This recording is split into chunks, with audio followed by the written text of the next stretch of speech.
Salam sejahtera, salam Malaysia Madani, salam IPG KTV, dan salam teknik terhormat tinggi. Selamat datang dan selamat datang ke sesi debat kami mengenai pendidikan dalam talian.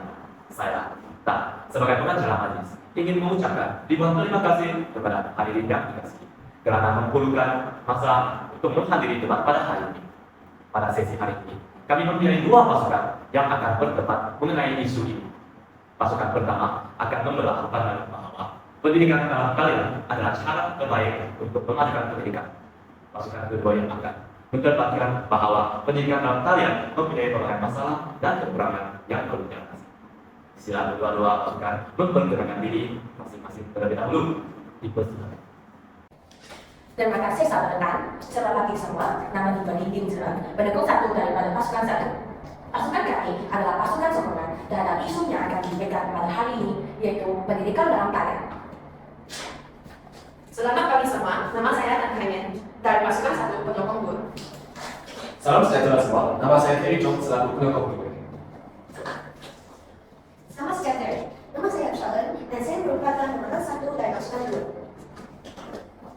Salam sejahtera semua, nama saya Lojaman dan merupakan komandan 2. Selamat pagi semua, saya pemandu ketiga dan nama saya Tanju.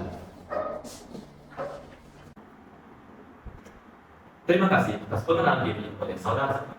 Baiklah, tanpa membuang masa, mari kita bermulakan debat pada sesi hari ini.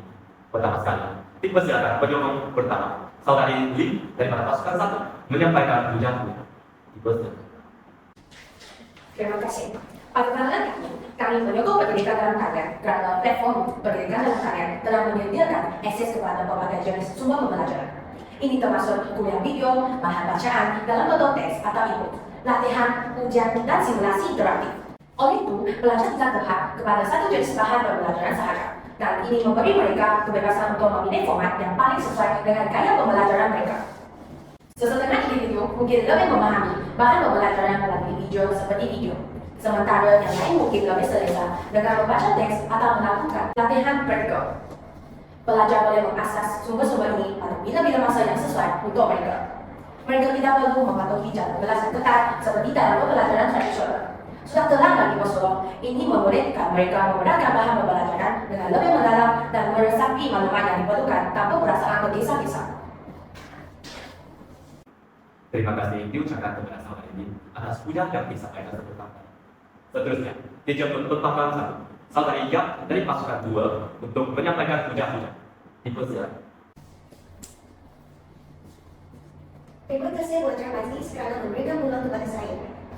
Memang tidak dapat memastikan bahawa pendidikan dalam talian sudah tentu akan menimbulkan berbagai masalah yang perlu diatasi. Salah satu masalah yang paling membimbangkan adalah masalah accessibility. Keputusan analisis menunjukkan bahawa cabaran utama yang dihadapi oleh guru dan pelajar ialah cabaran internet dan akses kepada gadget teknologi. Hal ini tercetus apabila bukan semua pelajar memiliki akses kepada perangkat elektronik dan rangkaian internet yang stabil bagi menjalankan pembelajaran dalam talian secara berterusan. Misalnya di kawasan bandar, terdapat murid-murid yang kurang berkemampuan berfungsi perangkat elektronik untuk mengikuti pembelajaran secara dalam talian. Di kawasan pedalaman pula, proses pembelajaran dalam talian sukar untuk dilaksanakan disebabkan menghubungkan internet yang sangat terhad. Hakikatnya, masalah ini telah menyebabkan pelajar mengalami kesukaran untuk mengikuti pembelajaran dalam talian dan sekaligus menyebabkan tahap ujian pembelajaran yang tinggi. Terima kasih atas ujian yang disampaikan oleh saudari Yap tadi. Untuk meneruskan debat kita, dijemput penyokong kedua, saudari Tan dari pasukan 1 untuk menyampaikan ucapan. Dipersilakan. Kini, Malaysia telah mengambil beberapa langkah untuk menyelesaikan masalah pelajar yang tidak mempunyai berhenti dan akses rangkaian internet untuk pembelajaran dalam talian. Antaranya, Malaysia telah melancarkan program jaringan internet Malaysia (JENDELA) dengan tujuan untuk meningkatkan akses di seluruh negara, terutama di kawasan bawah bandar. Ini termasuk berbagai projek infrastruktur telekomunikasi seperti peningkatan tekanan 4G dan pembangunan rangkaian 5G untuk meningkatkan liputan internet. Bagi golongan B40 pula, mereka juga tidak perlu bimbang kerana Malaysia juga melancarkan program peranti keluarga Malaysia (PKB40). Mereka menyediakan subsidi untuk pembelian peranti digital kepada keluarga berpendapatan rendah B40. Inisiatif ini membantu perubahan yang kurang berkembang oleh berarti untuk penggunaan pendidikan dan lain-lain. Dengan ini, masalah capaian internet dan akses tidak akan menjadi kekangan. Terima kasih diucapkan kepada Saudara Tan atas puja-puja yang disampaikan tadi. Seterusnya, dijemput pembangkang kedua, Saudari Lo dari pasukan 2 untuk menyampaikan puja-puja. Dipersilakan. Terima kasih. Namun, pelajar juga mungkin berhadapan dengan masalah kekurangan pengawasan dan penilaian oleh guru. Dalam kesekitaran pembelajaran dalam talian, pelajar memerlukan disiplin diri yang tinggi untuk memastikan kecakapan pembelajaran dalam talian dan menekankan tahap pencapaian yang tinggi. Tanpa penilaian fisikal yang ketat, pelajar mungkin tergoda untuk menggunakan teknologi untuk tujuan yang tidak berkaitan dengan pembelajaran, seperti bermain permainan video atau menghabiskan masa di media sosial. Natijahnya, pelajar tidak dapat menunjukkan perhatian mereka sepenuhnya sepanjang pembelajaran dalam talian. Lama kelamaannya, mereka akan berhadapan dengan masalah terlalu malas dan tidak mempunyai kesungguhan dalam belajar. Selain itu, apabila pelajar menghadapi kesulitan dalam memahami sesuatu topik, mereka mungkin mengalami kesukaran untuk mendapatkan bantuan segera tanpa adanya guru yang dapat memberikan arahan secara langsung. Dengan keadaan sedemikian, pelajar mungkin tidak dapat mengikuti pelajaran seterusnya dan mengalami ketinggalan dalam pelajaran mereka.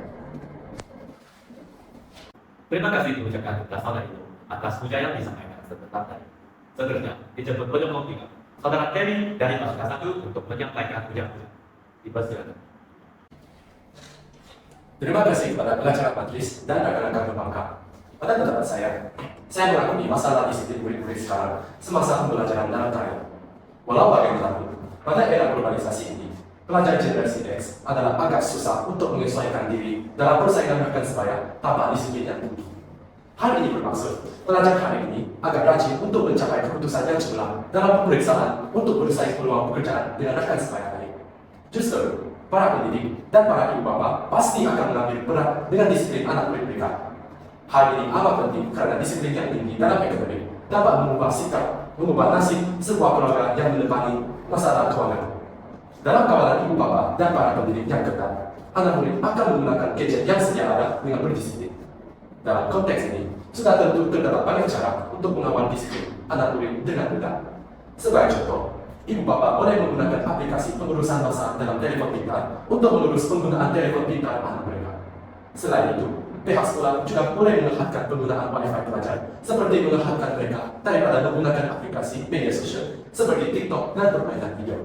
Kesannya, mereka dapat menikmati sikap disiplin dan dapat memesan kepentingan untuk mengawal disiplin diri semasa pembelajaran dalam talian demi mencapai kecemerlangan dalam pemeriksaan.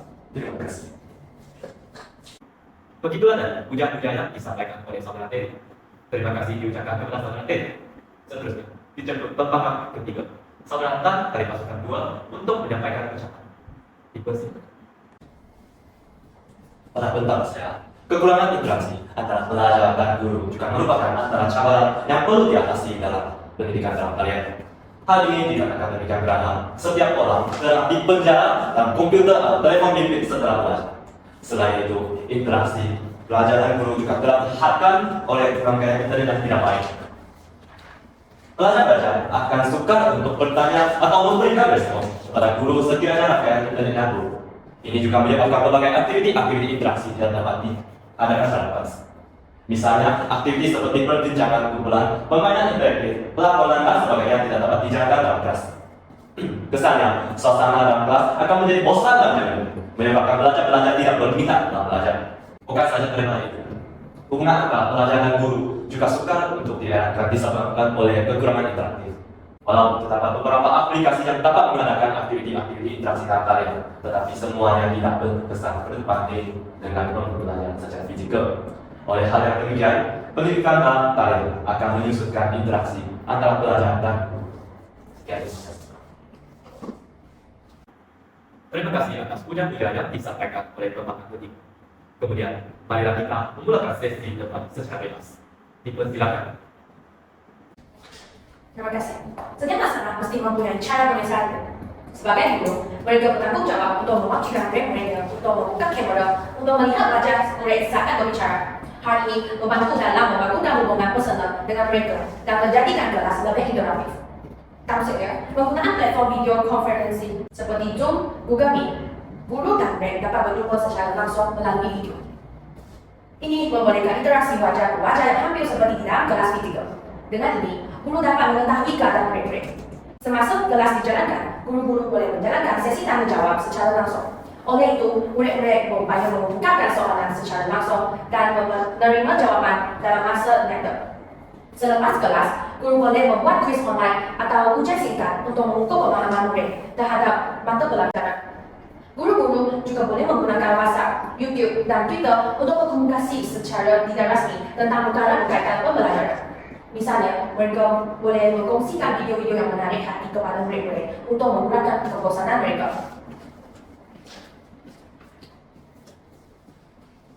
Walau bagaimanapun, terdapat sesetengah murid yang degil dan tidak memberikan komitmen kepada cikgunya. Mereka sanggup tidak membuka tutorial dan mic walaupun telah ditegur pada kali oleh cikgunya. Keadaan ini telah mencetuskan masalah seterusnya semasa sesi pembelajaran dalam talian, yaitu para pendidik sukar menarik perhatian murid-murid dan memastikan keberadaan murid-murid dalam kelas. Hal ini dikatakan demikian karena pembelajaran secara dalam talian adalah bebas daripada pemahaman guru di hadapan seperti di kelas berikutnya. Oleh hal demikian, terdapat berbagai varian faktor yang akan menyumbang kepada kegunaan kemampuan murid-murid dalam kelas. Maksudnya, persediaan di rumah yang tidak sesuai untuk pembelajaran, bahan pembelajaran yang membosankan, masalah akses internet, peranti teknologi yang tidak berfungsi, dan penjadwalan yang tidak konsisten.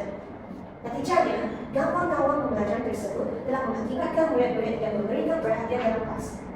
Keadaan ini boleh dilihat apabila guru-guru berusaha menghubungi pelajar melalui panggilan telefon, message, aplikasi WhatsApp dan Telegram. Respon yang ditunjukkan daripada pelajar adalah kurang memberansangkan. Hakikatnya, komunikasi dua hala antara pelajar dan guru sukar untuk diwujudkan apabila terdapat masalah kepada guru untuk berinteraksi dengan pelajar. Terima kasih. Terima kasih. Guru menggunakan inisiatif untuk menyediakan berbagai pertentangan yang menarik perhatian murid-murid. Sebagai contoh, menggunakan aplikasi Canva yang bermacam-macam setiap pembelajaran. Canva menyediakan fitur-fitur atau kegunaannya untuk pendidikan, yaitu sebagai media pembelajaran yang kreatif, inovatif, interaktif, dan kolaboratif sehingga membuat pembelajaran menjadi mudah dan menyenangkan. Murid-murid lebih cenderung untuk belajar ketika pembelajaran secara talian yang kreatif. Selain itu, guru boleh menggunakan nama web quizzes selepas pembelajaran bagi murid-murid mengukuhkan kefahaman mereka terhadap sesuatu topik yang dipelajari. Murid-murid dapat menjawab kuis dengan pantas tanpa mengambil masa yang lama.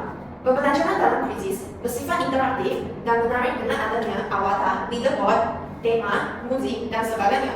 Hal ini menjadikan tiada alasan terhadap bahan pembelajaran yang jenuh.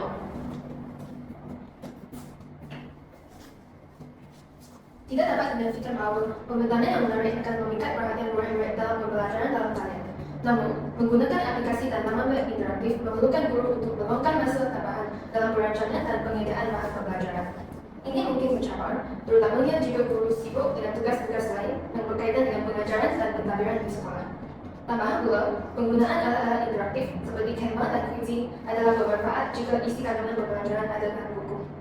Pada pendapat saya, guru seharusnya memberi lebih tumpuan kepada cara penyampaian dan berkualiti dan penekanan pada pemahaman konsep. Terlalu banyak unsur politik mungkin akan mengalihkan perhatian daripada manfaat pembelajaran sebenar. Walaupun pembelajaran dalam talian dan kreatif boleh menyenangkan, tetapi bukan semua pembelajaran konvensional perlu dialihkan. Kadang-kadang, kaedah pengajaran tradisional seperti penerangan, latihan, dan perbincangan hubungan adalah lebih efisien terhadap murid dalam proses pembelajaran. Sekiranya ditinjau dari perspektif lain, jangan abaikan kebaikan pembelajaran secara dalam talian. Yang penting yaitu pembelajaran dalam talian mampu memudahkan pelajar untuk mengulang kaji pelajaran. Dalam konteks ini, saya paham bahwa pembelajaran secara fisikal juga mempunyai berbagai teknik untuk belajar dengan berkesan. Maka, cara untuk merealisasikan teknik ini adalah agak susah. Sebagai contoh, kebanyakan pelajar tidak mempunyai ketahanan untuk membuat nota dalam kelas. Ini menyebabkan mereka amat susah untuk mengulang kaji pelajaran semasa pemeriksaan berjulang. Walau bagaimanapun, solusinya dalam pembelajaran dalam talian memulihkan pelajar boleh melihat semula rekaman pengajaran dulu sekiranya mereka tidak memahami atau ingin mengulang kaji pelajaran. Situasi ini adalah satu kelebihan jika dibandingkan dengan pendidikan secara bersemuka, karena pelajar mungkin merasa malu dan takut untuk bertanyakan kepada guru secara fisik. Tambahan pula, Pelajar dapat mengakses berbagai bahan pembelajaran yang terdapat di internet untuk mengulang kaji pelajaran dan tidak bergantung kepada buku teks saja. Kesannya, situasi kekurangan nota untuk belajar tidak akan mengganggu. Selain itu, pembelajaran yang interaktif ini sedikit sebanyak dapat membuka minda dan ruang kreatif belajar dalam mendapatkan ilmu pengetahuan dan menambah kemahiran diri mereka. Nantinya, pendidikan secara maya banyak membantu pelajar untuk tidak menjadi seperti kata di bawah tempurung karena penggunaan teknologi akan menjadi satu perkara penting di masa kini dan akan datang. Tadi, Saudara Terry telah menerangkan bahwa pembelajaran dalam kalian dapat memudahkan pelajar untuk mengulang kaji pelajaran. Di sini, saya akan mengemukakan pandangan saya. Pada pendapat saya, kini terdapat banyak bahan pembelajaran yang terdapat dalam internet yang memerlukan bayaran untuk melayani. Ini telah mengangkatkan pelajar-pelajar untuk membuat ulang kaji dalam kalian. Sebagian pelajar yang kurang kemampuan tidak dapat mengulang kaji dengan besar. Seterusnya, pelajar yang menggunakan rekaman pengajaran guru untuk mengulang kaji juga akan menghadapi beberapa masalah. Yang pertama, tempo masa rekaman yang panjang sekali dan kekurangan interaksi akan membosankan pelajar-pelajar semasa mengulang kaji. Imbangnya, ini akan menghilangkan motivasi pelajar untuk belajar. Bukan saja daripada itu, sekiranya pelajar ingin mengulang kaji subtajuk yang kecil, mereka perlu menggunakan masa yang lebih untuk mencari subtajuk tersebut dalam rekaman video yang panjang. Tanpa pula, disebabkan oleh terdapat terlalu banyak bahan pembelajaran dalam kalian, dan ini akan membingungkan pelajar dalam membuat ulang kaji. Pelajar tidak dapat memastikan kesahihan bahan pembelajaran yang dicari dalam internet. Akibatnya, ini akan menjejaskan kesiapan pelajar untuk membuat ulang kaji. Terima kasih. Seperti yang dinyatakan oleh saudara, terdapat banyak bahan pembelajaran yang terdapat dalam internet yang memerlukan bayaran. Namun begitu, terdapat banyak juga sumber pembelajaran percuma yang berkualitas di internet. Sebagai contoh, Khan Academy, Coursera, YouTube, dan Wikipedia. Ini adalah beberapa contoh sumber-sumber percuma yang luas dan berkualitas tinggi. Oleh itu, masalah ini tidak akan menghambat mereka membuat ulang kaji dalam kalian. Bagi rekaman yang panjang pula, guru boleh memberi pelibatan awal kepada murid-murid. Apabila guru melakukan sesi pembelajaran dengan pelajar, mereka boleh memberi pemahaman yang jelas mengenai apa yang mereka akan pelajari dan objektif pembelajaran. Ini akan membantu mengalihkan perhatian pelajar-pelajar kepada perkara-perkara yang penting dalam hidup. Sebagai guru, mereka boleh menggunakan aplikasi YouTube untuk mewarnai rakaman kerana aplikasi ini mempunyai fungsi yang membahagikan rakaman pelajar kepada bahagian-bahagian kecil yang mewakili tajuk-tajuk kecil. Implikasinya, pelajar-pelajar tidak perlu bimbang akan mereka akan membazirkan masa dalam mencari tajuk yang ingin mengulang kaji. Masalah membingungkan pelajar dapat diselesaikan dengan mengalahkan pelajar-pelajar untuk merancang dengan teliti tentang apa yang mereka ingin mempelajari sebelum mencari bahan dalam karya. Ini akan membantu mereka mengumpulkan kepada maklumat pembelajaran jelas dan menghilangkan risiko terlalu banyak bahan yang membingungkan. Pelajar-pelajar juga boleh digalakkan untuk menggunakan sumber-sumber rasmi dan berpegang kepada platform pembelajaran yang dikendalikan oleh institusi pendidikan yang diiktiraf.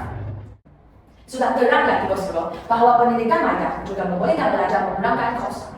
Hal ini terjadi kerana salah satu kos terbesar dalam pendidikan tradisional adalah penginapan di kampus atau sewa rumah. Dengan pendidikan maya, pelajar boleh belajar dari keselesaan rumah mereka sendiri. Pada masa yang sama, mereka juga dapat menjimatkan rumah yang sebaiknya akan digunakan untuk penginapan. Selain kos sewa rumah, mereka juga perlu menanggung kos makanan dan kos pengangkutan. Dengan belajar di rumah, pelajar berupaya menggunakan kos makanan luar. Hal ini berlaku kerana pelajar juga boleh membuat makanan mereka sendiri yang seringkali lebih mudah daripada makanan di kafeteria kampus atau restoran. Bagi kos pengangkutan pula, pelajar tidak perlu menghabiskan uang untuk pengangkutan harian atau perjalanan pulang dan pergi ke kampus. Ini membantu mengurangkan kos bahan api dan penggunaan kendaraan. Terima kasih. Saudara ini dari masukan penyokong telah menyatakan bahawa terdapat banyak bahan pembelajaran percuma di internet seperti Khan Academy, Coursera, YouTube dan Wikipedia.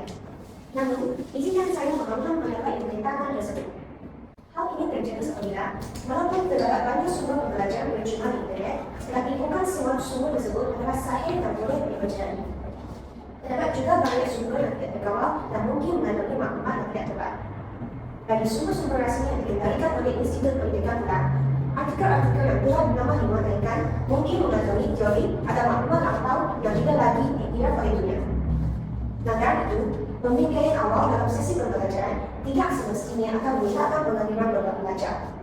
Masih terdapat faktor-faktor yang boleh menyebabkan pengaliran, termasuk tahap pemahaman belajar dan cara penyampaian guru. Selain itu, kita harus sedar bahawa pendekatan ini mungkin tidak sesuai dalam semua situasi pembelajaran dalam talian. Menggunakan sesi pembelajaran dengan memberikan pemahaman awal mungkin sesuai dengan beberapa, tetapi tidak semestinya mampu dipraktikkan untuk semua pelajar, terutamanya mereka yang menentukan pembinaan tambahan dan pengawasan bersemuka. Lebih lagi, terdapat juga pelajar yang suka menggunakan sesi sendiri dengan menikmati dan tidak pembelajaran secara langsung. Seterusnya, walaupun aplikasi YouTube adalah platform yang popular untuk mencari bahan pembelajaran dalam talian, terdapat beberapa kekurangan yang perlu diambil kira apabila menggunakannya untuk tujuan pendidikan. Dalam konteks ini, penggunaan aplikasi mungkin mencipta lebih banyak gangguan atau beban masa yang tidak perlu, terutamanya jika pelajar-pelajar menghadapi masalah itu atau penggunaan yang kurang mahir. Bukan itu saja, aplikasi YouTube seringkali memaparkan iklan yang boleh mengganggu pembelajaran. Akibatnya, gangguan iklan tersebut akan memecahkan perhatian pelajar dan mempengaruhi fokus mereka. Meskipun pembelajaran dalam talian memiliki potensi untuk menurunkan beberapa kos tertentu, tapi ia tidak mampu menurunkan kos keseluruhan pendidikan. Hal ini disebut dengan pendekatan pendidikan dalam talian memerlukan pelajar untuk memiliki peralatan dan teknologi mahal, seperti komputer riba dan laptop. Implikasinya, kos kepentingan dalam penyelenggaraan peralatan ini boleh menjadi beban tambahan. Pada waktu yang sama, untuk mengakses pendidikan dalam talian, pelajar memerlukan sambungan internet yang stabil. Oleh hal yang demikian, kos bulanan atau tahunan untuk akses internet perlu diambil kira sebagai sebahagian daripada kos pendidikan. Lebih lanjut lagi, tanpa akses kepada guru atau pensyarah secara langsung, mengakibatkan pelajar perlu mencari bimbingan tambahan dalam bentuk tuition atau sesi pembelajaran tambahan. Jelaslah bahawa kos ini mungkin tidak termasuk dalam iuran pendidikan tersebut. Terima kasih. Murid saja membeli YouTube Premium dengan harga yang beruntung yang ditawarkan kepada murid-murid ketika menggunakan aplikasi YouTube untuk belajar bagi mengedarkan sesuatu perikanan. Apabila murid-murid belajar secara dalam talian, mereka mempunyai kelebihan dalam mengatur masa dan tempat mereka untuk proses pembelajaran. Murid-murid tidak perlu lagi menunggu giliran untuk membaca buku di perpustakaan atau mencari maklumat dalam bentuk teks. Mereka boleh mencari maklumat dengan cepat melalui mesin carian dalam talian. Ini membantu mereka menyelesaikan tugasan dengan lebih pantas. Ini memberikan fleksibilitas untuk merancang jadwal pembelajaran yang sesuai dengan keperluan dan kebolehan individu masing-masing. Dengan ini, mereka dapat menyesuaikan waktu belajar dengan tahap productivity dan keselesaan pribadi mereka. Selain itu, pembelajaran dalam talian memberi murid-murid peluang untuk memilih tempat pembelajaran yang paling sesuai bagi mereka. Ini mungkin bermaksud persekitaran di rumah, perpustakaan, kafe, atau mana tempat sahaja yang mereka rasa selesa. Dengan bebas memilih tempat yang sesuai, murid-murid boleh mencipta persekitaran pembelajaran yang membolehkan mereka menjalankan pembelajaran dengan lebih baik dan berkesan. Tuntasnya, pembelajaran dalam talian memberikan murid-murid kelebihan dalam pengaturan masa dan tempat pembelajaran mereka, membolehkan mereka menyesuaikan pengalaman pembelajaran dengan lebih baik untuk mencapai kejayaan akademik yang lebih besar. Terima kasih diucapkan kepada Sabarita. Namun, saya tidak berapa bersetuju dengan ujian yang tadi dinyatakan oleh Satari. Hal ini timbul apabila terdapat segelintir ibu bapa yang tidak menitik beratkan pelajaran anak-anak mereka diakibatkan oleh taraf ekonomi mereka. Dengan itu, anak-anak mereka akan sering diganggu dan disuruh oleh ibu bapa mereka untuk membantu mereka bekerja. Namun begitu, pendidikan adalah pelajaran jangka panjang yang dapat membantu anak-anak keluar dari lingkaran kemiskinan. Jikalau anak-anak sering diganggu oleh ibu bapa mereka tidak dapat memberi perhatian sepenuhnya kepada guru mereka semasa sesi pembelajaran talian. Tambahan pula, tiada pengawasan daripada guru secara ketika, mereka tidak dapat menyerap ilmu dengan efektif. Dengan keadaan sedemikian, akan berlakunya segelintir pelajar yang tercecer dalam akademik mereka. Dalam kes yang lebih serius, mereka akan berhenti sekolah oleh sebab tidak dapat mengikut pelajar guru dalam kursus. Manakala bagi pemilihan tempat yang sesuai untuk belajar, apakah jalan penyelesaian bagi pelajar yang tidak mempunyai penyambutan untuk pergi ke perpustakaan atau kafe jikalau rumah mereka tidak sesuai untuk belajar? Tidak semestinya mempunyai tempat yang sesuai untuk belajar di kawasan yang berdekatan dengan rumah mereka. Dengan situasi tersebut, Pelajar tidak mempunyai satu tempat yang kondusif untuk mereka belajar dan inilah merupakan kelemahan pembelajaran dalam talian. Sebaliknya, pembelajaran secara bersemuka di sekolah dapat menjamin persekitaran dan suasana yang kondusif dan sesuai untuk belajar. Natijanya, pelajar dapat belajar dengan berkesan di sekolah berbanding dengan pembelajaran dalam talian. Terima kasih. Terima kasih kepada para pihak mengenai masalah keuangan dan taraf ekonomi yang disentuh oleh saudari Yang dan saudari Ro. Izinkan saya untuk membentangkan pendapat saya. Saya ingin menyokong pendapat saudari Lee, yaitu pembelajaran online membolehkan pelajar untuk mencemarkan uang. Saya paham, para pembangkang pasti memiliki pendapat yang amat berbeza. Tetapi, izinkan saya untuk menganalisiskan penggunaan uang dalam kedua bentuk pembelajaran ini. Kebanyakan orang menganggap bahwa pembelajaran dalam talian memerlukan kos yang amat tinggi untuk mendapatkan kemudahan. Walau bagaimanapun, kita sebenarnya tidak seharusnya membawa sikap materialistik untuk menghadapi masalah ini. Dewasa ini, 800 unit sudah mampu mendapatkan sebuah komputer 5 terpakai yang dapat memuaskan keperluan pembelajaran dalam talian. Jika berbanding dengan pembelajaran secara fisikal, kita perlu mengambil berat kepada pelajaran yang tinggal jauh dari sekolah. Kebanyakan pelajar banyak menghabiskan uang mereka untuk membayar bahan pas untuk pergi ke sekolah atau universiti. Uang untuk makan juga harus diambil kira. Saya yakin bahwa setiap orang jelas bahwa harga barang pada hari ini semakin membimbangkan. Sepinggan makanan yang betul-betul kenyang sudah boleh dijualkan senilai 8.000. Masalah ini tidak akan berlaku dengan melaksanakan pembelajaran dalam talian. Bahkan kata pepatah, sedikit-sedikit lama-lama menjadi bukti. Sebaliknya, jika pembelajaran secara online dijalankan, pelajar hanya perlu duduk di rumah, membuka komputer 5 dan boleh melakukan pembelajaran secara mandiri.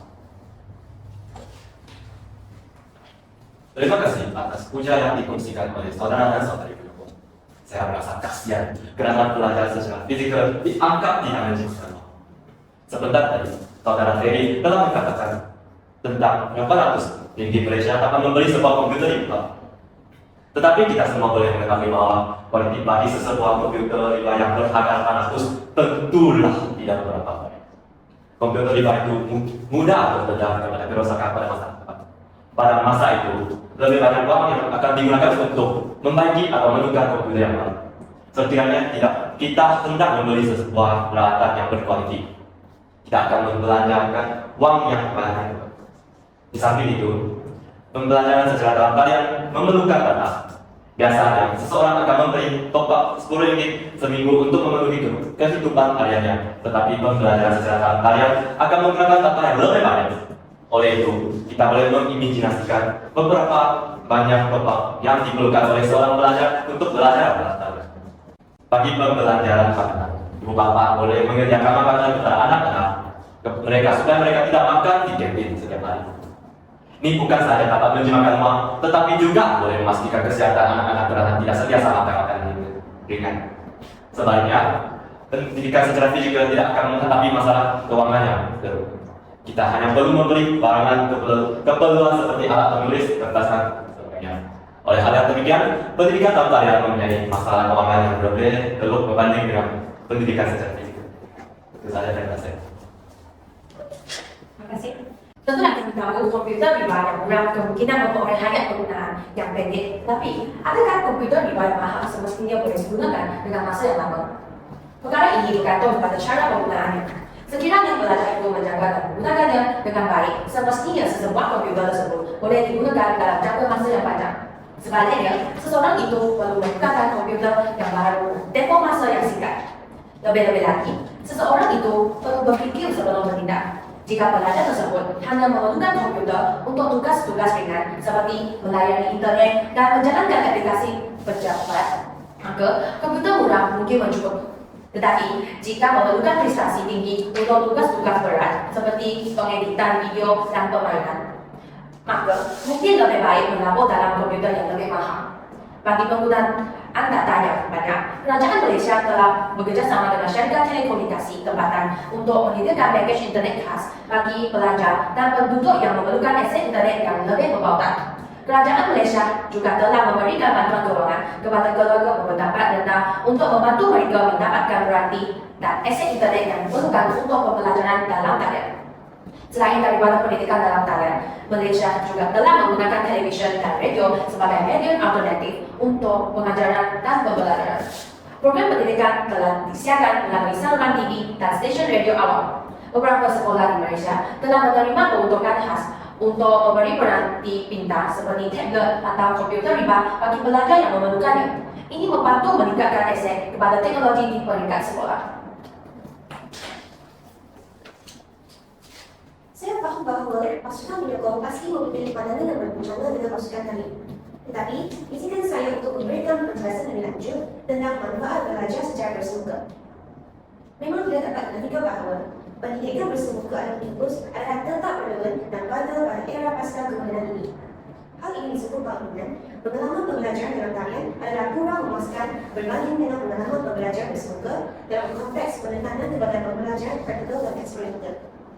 Contohnya, dalam beberapa kursus atau program, aspek praktikal adalah aspek yang perlu dititik beratkan. Pelajar perlu melakukan eksperimen, kerja lapangan adalah metode yang sukar disampaikan secara dalam talian. Oleh itu, pembelajaran di talian mungkin tidak mencukupi dengan memenuhi kegunaan pendidikan dalam beberapa bidang, terutamanya bidang sains. Sehubungan dengan itu, belajar secara bersemuka mampu menyumbang kepada pertumbuhan sikap disiplin dan tanggung jawab dalam jiwa pelajar. Hal ini dikatakan demikian kerana berada di kelas atau kampus memerlukan pelajar untuk hadir ke kelas mengatur masa, mengikuti jarak jaga kelas dan menjaga disiplin. Cara ini pastilah akan membantu mereka untuk membentuk tanggung jawab dan mengurusan masa yang baik.